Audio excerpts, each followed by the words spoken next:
अस्सलाम वालेकुम dear students, मैं उमर सर उम्मीद करता हूं कि आप सब खैरियत से होंगे। इस वीडियो ट्यूटोरियल में हम सेल ऑर्गेनेलिज के बारे में पढ़ेंगे, क्योंकि जिस तरह से हमने बोला कि सेल के बगैर हम फंक्शन नहीं कर सकते हैं, सेल हमारे लिए ज़रूरी है तो उसके बगैर हम फंक्शन नहीं कर सकते हैं। इसी तरह सेल ऑर्गेनेलिज के बगैर सेल फंक्शन नहीं कर सकती है। ये सेल ऑर्गेनेलिज क्या होते हैं? सब cellular structures.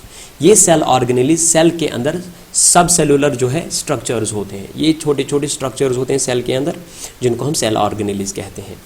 Organelles do the function of cells. जो सेल्स का फंक्शन है वो कौन करते हैं? Cell organelles. Each organelle has a job to do.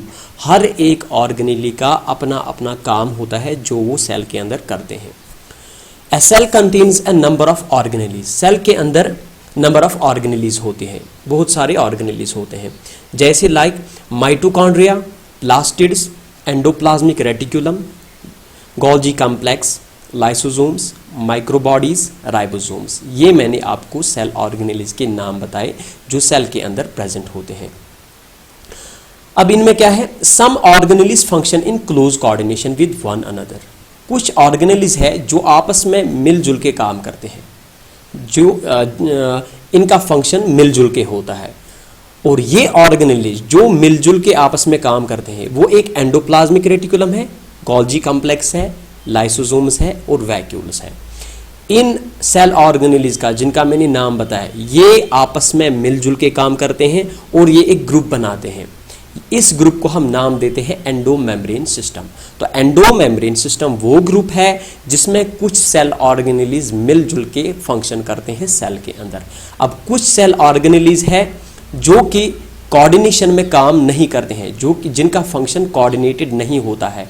Functions of other organelles are not coordinated. तो अगर वो कोऑर्डिनेटेड नहीं है तो वो एंडोमेम्ब्रेन सिस्टम के पार्ट नहीं है, क्योंकि एंडोमेम्ब्रेन सिस्टम के पार्ट जो है वो कोऑर्डिनेशन में काम करते हैं।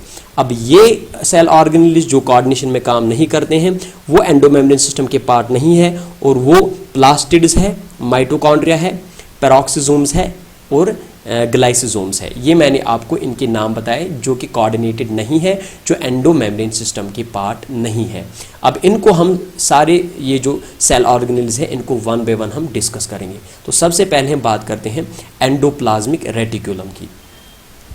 एंडोप्लाज्मिक रेटिकुलम जो है ये एक सेल ऑर्गेनेली है जो सेल के अंदर प्रेजेंट होती है। और इसको डिस्कस करने से पहले हमें ये याद रखना है कि रेटिकुलम का मतलब होता है नेट लाइक। नेट लाइक मतलब ये एक जाला जैसा होता है, जाल बिछा हुआ जैसा होता है, ठीक है। और ये क्या होता है? Large network of membrane bound tubes and sheets. ये एंडोप्लाज्मिक रेटिकुलम एक नेटवर्क होता है, बहुत बड़ा नेटवर्क होता है जो किनका बना हुआ होता है? मेम्ब्रेन बाउंड ट्यूब्स और शीट्स का, जो सेल के अंदर प्रेजेंट होता है, ठीक है। It is connected with plasma membrane and nuclear envelope. ये एंडोप्लाज्मिक रेटिकुलम कहाँ पे होता है? प्लाज्मा मेम्ब्रेन और न्यूक्लियर एनवेलप के बीच में कनेक्टेड होता है। क्योंकि सेल के अंदर न्यूक्लियस होता है, फिर उस न्यूक्लियस के ऊपर कवरिंग होती है जिसको हम न्यूक्लियर एनवेलप कहते हैं। इस न्यूक्लियर एनवेलप और सेल के मेम्ब्रेन जिसको हम प्लाज्मा मेम्ब्रेन कहते हैं, उन दोनों के बीच में ये एंडोप्लाज्मिक रेटिकुलम कनेक्टेड होता है, जो कि मैं आपको यहाँ पे दिखा सकता हूँ डायग्राम में। देखो, ये जो यहाँ पे येलो कलर से फिगर में बनाया हुआ ये न्यूक्लियस है। इस न्यूक्लियस के ऊपर एक कवरिंग है जो यहाँ पे मैं आपको दिखा सकता हूँ। ये यहाँ पे न्यूक्लियर एनवेलप है, ठीक है। ये यहाँ पे न्यूक्लियर एनवेलप है। इस न्यूक्लियर एनवेलप और यहाँ पे जो ये प्लाज्मा मेम्ब्रेन जो येलो कलर से शेडेड है, ये वाला आप देख सकते हैं, ये जो येलो कलर से शेडेड है, इस प्लाज्मा मेम्ब्रेन और न्यूक्लियर एनवेलप के बीच में कुछ ट्यूबुलर लाइक स्ट्रक्चर्स है और शीट्स जैसे हैं, जिसको हम क्या बोलते हैं? Endoplasmic reticulum. ये आप देख सकते हैं यहाँ पे इस न्यूक्लियर एनवेलप और प्लाज्मा मेम्ब्रेन के बीच में ये जो कि मैरून कलर से ये स्ट्रक्चर्स है, ये ट्यूबुलर लाइक स्ट्रक्चर्स और शीट्स, इनको हम एंडोप्लाज्मिक रेटिकुलम कहते हैं। तो एंडोप्लाज्मिक रेटिकुलम किसके साथ कनेक्टेड होता है? ये कनेक्टेड होता है न्यूक्लियर एनवेलप और प्लाज्मा मेम्ब्रेन के साथ, ठीक है। अच्छा, अब इसके बाद क्या है? इसके बाद इसका है तीसरा, transport of substances. Transport of substances from one part of the cell to the next. इसका काम क्या है एंडोप्लाज्मिक रेटिकुलम का? एंडोप्लाज्मिक रेटिकुलम सबस्टेंसेस को ट्रांसपोर्ट करता है सेल के अंदर एक पार्ट से दूसरे पार्ट तक। जो भी पार्ट सेल के अंदर है उन पार्ट्स के बीच में जो सबस्टेंसेस का ट्रांसपोर्ट होता है वो उसका काम कौन करता है? Endoplasmic reticulum.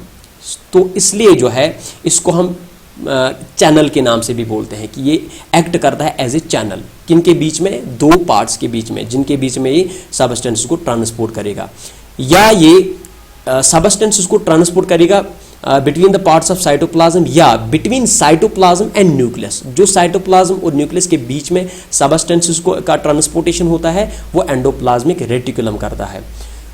इसके बाद the endoplasmic reticulum may have small granular like structures. इस एंडोप्लाज्मिक रेटिकुलम के अंदर स्मॉल ग्रैन्युलर स्ट्रक्चर्स होते हैं जिनको हम क्या नाम देते हैं? कॉल्ड राइबोसोम्स, जिनको हम राइबोसोम्स कहते हैं।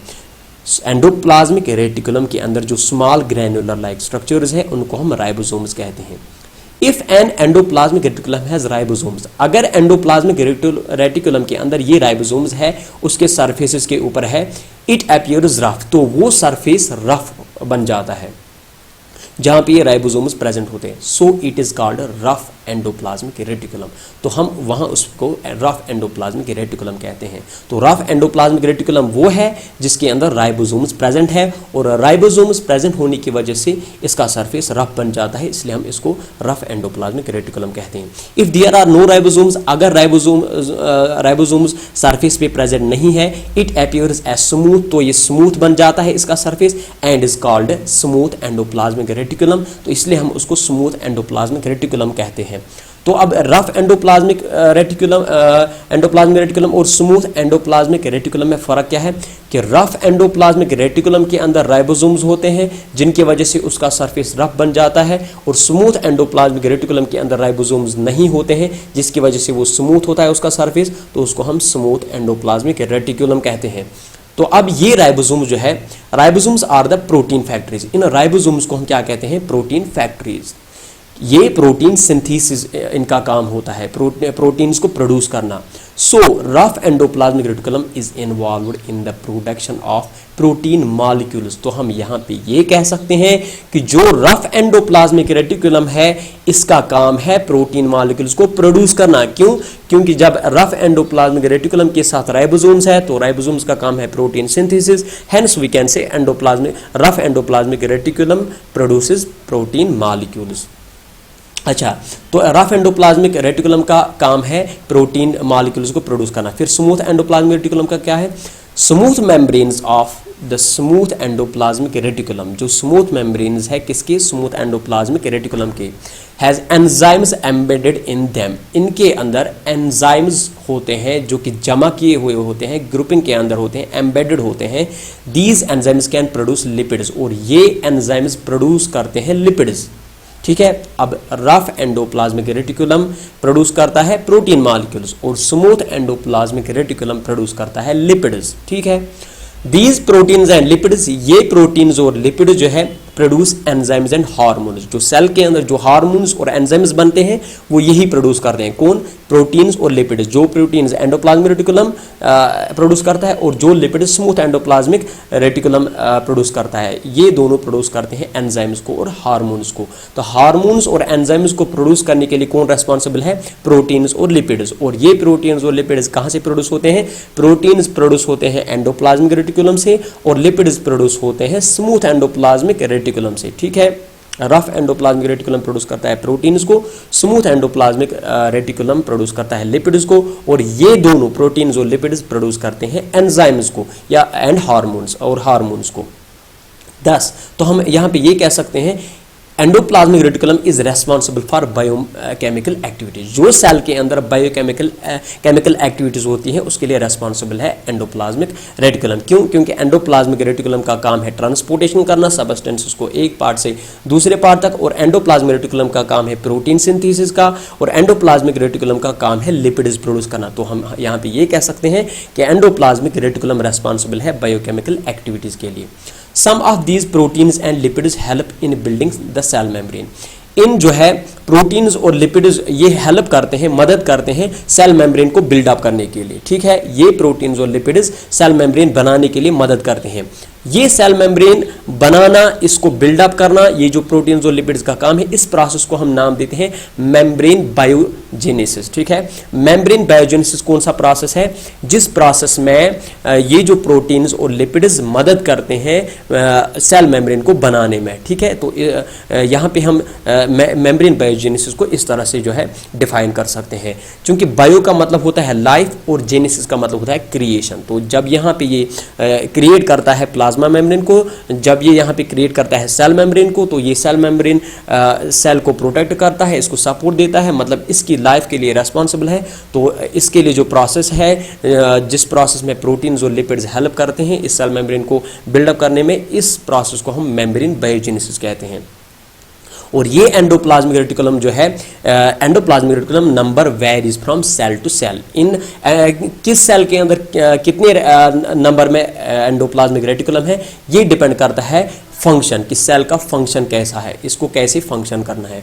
तो आइए हम एंडोप्लाज्मिक रेटिकुलम को थोड़ा सा देख लेते हैं। आप देख सकते हैं कि यहाँ पे ये एंडोप्लाज्मिक रेटिकुलम है, और यहाँ जो ये शीट लाइक स्ट्रक्चर्स है जिनके ऊपर थोड़े डॉट्स प्रेजेंट, जो जिनको हम राइबोसोम्स कहते हैं, तो ये रफ एंडोप्लाज्मिक रेटिकुलम है। आप देख सकते हैं ये रफ एंडोप्लाज्मिक रेटिकुलम है जहाँ राइबोसोम्स प्रेजेंट है। ठीक है, अब जहाँ पे ये राइबोसोम्स प्रेजेंट नहीं है, ये आप देख सकते हैं जहाँ पे ये राइबोसोम्स प्रेजेंट नहीं है, तो उसको हम कहते हैं स्मूथ एंडोप्लाज्मिक रेटिकुलम।